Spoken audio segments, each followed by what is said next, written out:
Après la visite d'Uxmal, on est venu se poser ici, dans le petit village de Cacao. Ouais, ça ne s'invente pas. C'est un petit village un peu abandonné. Il y a quand même encore quelques habitants, mais il y a juste un magasin, pas grand chose. Et là on fait la visite des ruines qui est autour de nous. C'est un truc de fou parce que quand je dis abandonné, je pense qu'il y a 2 maisons sur 3 qui sont abandonnées. Et là on se promène dans un grand bâtiment où il y a des arbres qui poussent sur les murs. Regardez, regardez, c'est juste fou.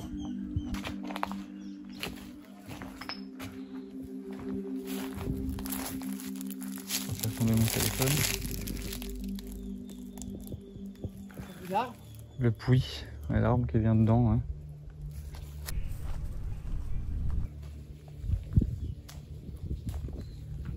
Les racines de ces arbres, c'est un truc de fou. Ici, il y avait aussi un puits.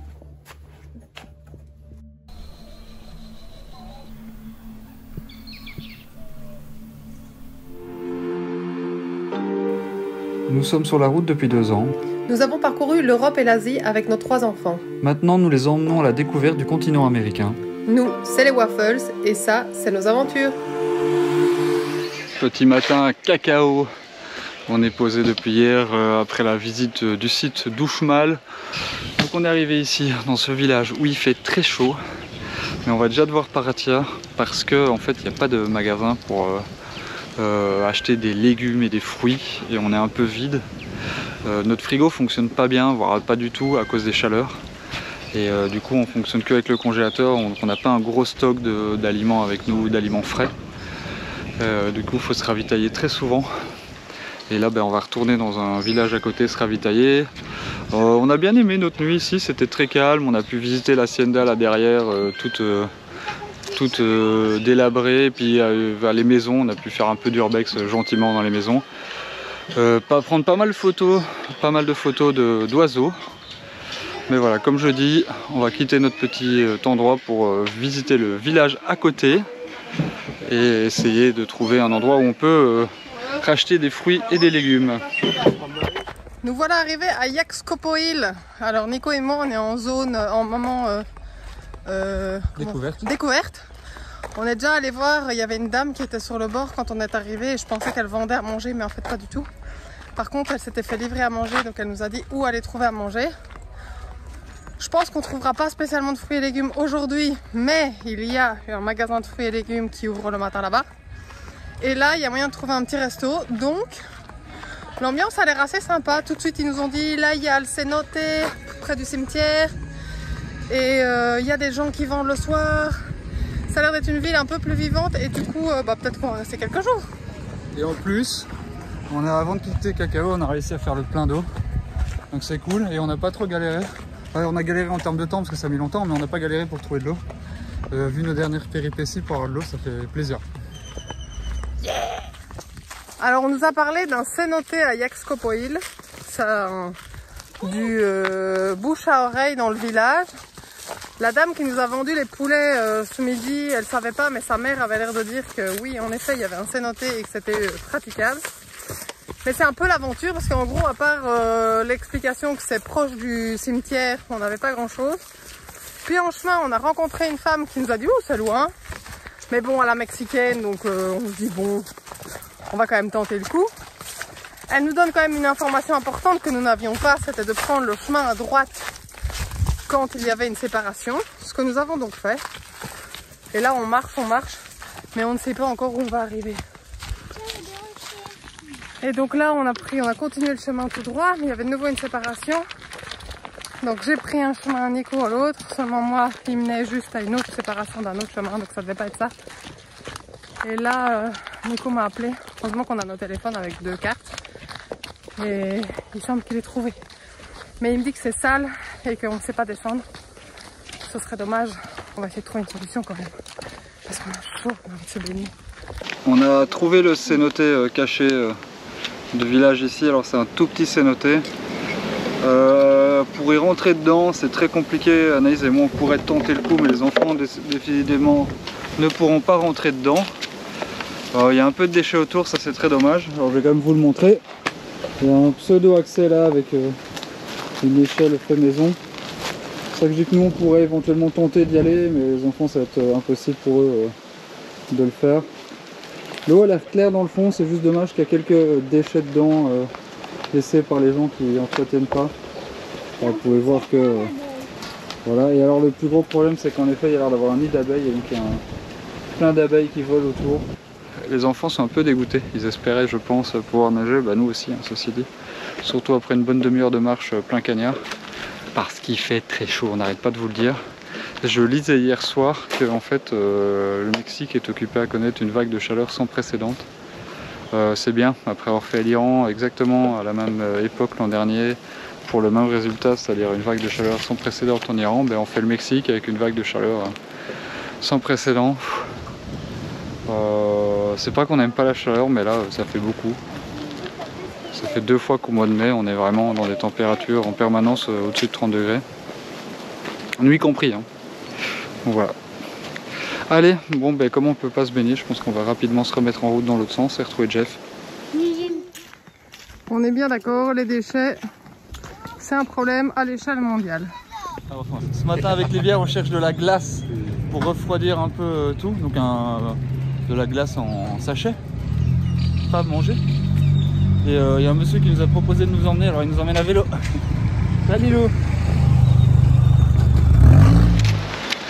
On est toujours à Yaxcopoil ce matin et après l'essai infructueux du cénoté hier, aujourd'hui, on va tenter la hacienda. Donc une hacienda, c'est une sorte de ferme dans laquelle voilà, étaient produits beaucoup de choses.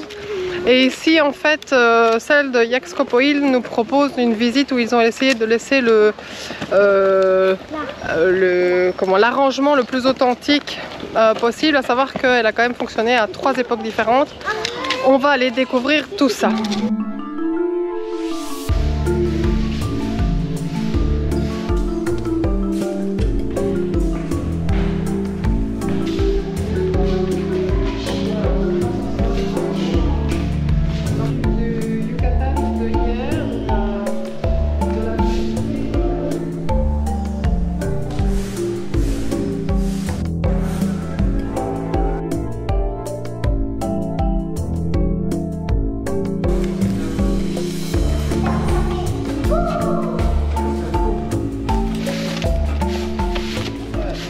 La hacienda elle comporte une maison principale, de nombreuses terres et de plantations, mais aussi une usine qui fabriquait plusieurs choses. Et donc ça, c'est vraiment ça le terme hacienda. Il y a aussi une église, il y a une salle de danse, ou théâtre en fonction de l'usage. C'est vraiment très très grand et avec vraiment beaucoup de lieux différents. Ici cultivé essentiellement l'enequero, qui est une sorte de cactus assez similaire à l'agave qu'on utilise pour faire la tequila. Et il cultivait pour en faire du fil parce que c'était une fibre très résistante.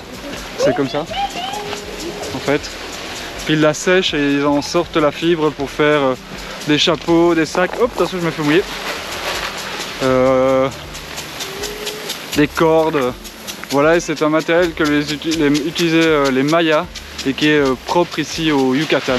Et donc toute l'industrie qui est là, les usines qui sont ici dans cette hacienda, servaient à traiter cette matière première qu'est l'enequero. C'est le moteur qui donne la force, celle-là elle va suivre.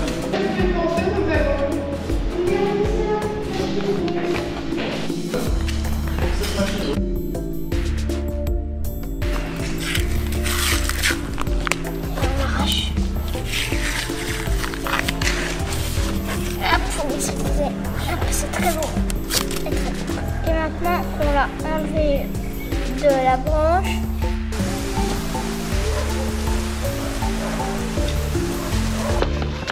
alors mon amour, cette visite d'hacienda.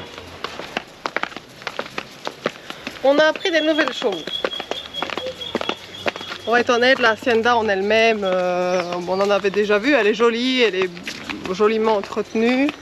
Les jardins sont beaux aussi, mais c'est petit. Et après, maintenant, on a appris des choses sur la production du Heineken et ce serait intéressant d'aller voir encore plus loin, peut-être pour l'atelier de demain des enfants. Ce matin, il est temps pour nous de partir de Yaxcopoil. On a les courses à faire à Mérida et on voudrait arriver avant dimanche. Ce qui est génial, c'est qu'on a pu faire le plein d'eau. On s'est arrêté chez les voisins du coin de la place. On sait qu'ils ont l'eau qui coule puisqu'on était à côté de la source, enfin la pompe d'eau pour le village. Et on a vu la dame venir l'activer. Donc on en a profité, on a fait le plein, on est prêt pour quelques jours. À mon avis à Mérida ça va être moins rigolo parce qu'on va être sur du béton. Mais ici on avait trouvé un chouette spot en dessous d'un arbre et en fait les batteries ne prenaient pas assez le soleil. Ce qui pose un problème quand on a 7 ventilateurs, 3 tablettes, 2 téléphones et tutti quanti. Une autre mission importante quand on quitte un spot et avant d'arriver à un autre spot, c'est de vider nos toilettes. Alors on a de la chance, c'est qu'on a des toilettes sèches et donc avec en plus séparateur d'urine. Et donc au niveau de l'arrière, on va dire ça, on utilise un seau avec des copeaux et dans lequel on ne met plus jamais de papier. Donc il nous suffit de trouver un coin de nature pour vider ça. De préférence un coin de nature un peu à l'écart pour éviter les odeurs pour les gens. Mais même en fait, comme c'est recouvert de copeaux, je commence en fait le seau avec une tranche de quelques centimètres de copeaux. Il n'y a même pas d'odeur. Et de l'autre côté, les urines qu'il faut vider aussi, pareil, un peu dans la nature et à l'écart des villages. C'est toujours plus sympa pour les gens. On est à Mérida depuis hier. Alors hier c'était journée course, on a fait le décathlon, le Chedraoui, on a échangé de l'argent pour le prochain mois. Et décathlon au Mexique, vous déconnez ou quoi? C'est super cher. Ouais, on est un peu, c'est plus cher qu'en Europe en fait et j'ai rencontré un Argentin hier qui voyage à moto et il me disait la même chose. Ici c'est presque le double du prix, voire le double du prix dans certains cas pour certains trucs. Donc voilà, alors aujourd'hui, moi on avait vu quand on a fait la visite des sites Maya, il y avait des panneaux pour un rallye automobile. Et le départ est demain ici à Mérida, il y a une exposition en fait des voitures participantes qu'on peut aller voir gratuitement. Et donc on a décidé qu'on allait voir les ancêtres du Mexique. On est sur le parking où va se tenir demain le départ du rallye Maya. Voilà. On est arrivé tout à l'heure avec les enfants, on a tout de suite été accueillis par un Français qui est un des organisateurs originaux du rallye. Ce rallye c'est sa 10e édition. C'est un rallye parade mais aussi une course pour certains. Et il y a vraiment des très chouettes véhicules, il y a des Ferrari, il y a des Porsche, il y a beaucoup de voitures américaines, des modèles que je connaissais pas, il y a des très vieilles Ford. Il y a une BM qui est un modèle unique au monde. Donc voilà, et ils vont faire la route Maya. Donc ils vont partir demain de Mérida pour aller je ne sais plus où et revenir enfin jusqu'à Cancun, faire une grosse boucle. En fait ils vont refaire une grosse partie de la route que nous on a fait précédemment. Donc voilà, et c'est à peu près entre 50 et 100 participants qu'il y a dans ce rallye. C'est une très grosse organisation. J'ai rencontré aussi, c'est assez marrant, les responsables de la FIA du Mexique qui sont occupés à vérifier l'homologation des véhicules. Donc aujourd'hui c'est vraiment le côté parade, on fait les photos, on se présente mais aussi les homologations et puis les vérifications techniques, vérifier que tout fonctionne. Là, il y a encore beaucoup de voitures sur lesquelles ils travaillent pour le moment pour s'assurer que tout fonctionne bien et qu'ils soient prêts pour ce rallye de 15 jours.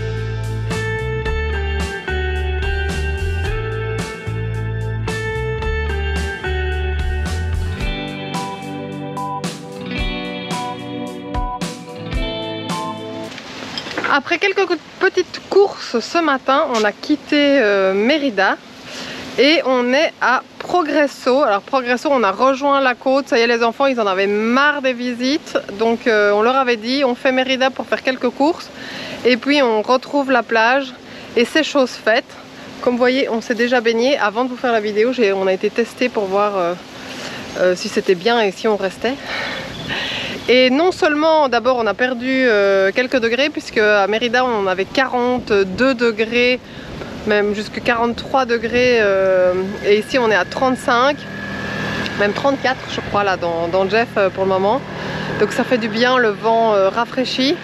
Et en plus on est allé se baigner dans la mer et il n'y a pas de méduses, donc on a une belle plage. Un climat plus agréable et on va peut-être pouvoir passer quelques jours ici, d'autant qu'il y a des commerces pas trop loin. Le seul truc c'est qu'on espérait un spot un peu plus nature et finalement on se retrouve sur un malécon qui est tout nouvellement aménagé. En fait on voit que la ville est en train de s'améliorer, donc ils ont fait toute une digue avec la possibilité notamment de faire du patin, ce qui va faire le plaisir des enfants aussi. Bon ben ça y est, on a commandé. Alors on est au marché de Progresso et on est chez, comment elle s'appelle déjà, la Loncheria Tampico. On a chacun pris des tacos différents, des tortas pardon différents. Esteban a un tacos qui est un peu petit, un peu médiocre, on va être honnête. Par contre les tortas, Nico et moi on a pris la spéciale de la maison, elle est pleine. Alors il y a de la viande, du jambon, du fromage, du chou et en plus de ça je crois qu'il y a encore des saucisses. Ça va être costaud. Est-ce que tu as faim? Alors j'avais faim, ça fait depuis 10h50 qu'on a faim, comme si on était prêt à venir à 10h50 en fait. Donc on crève de faim, je vais manger.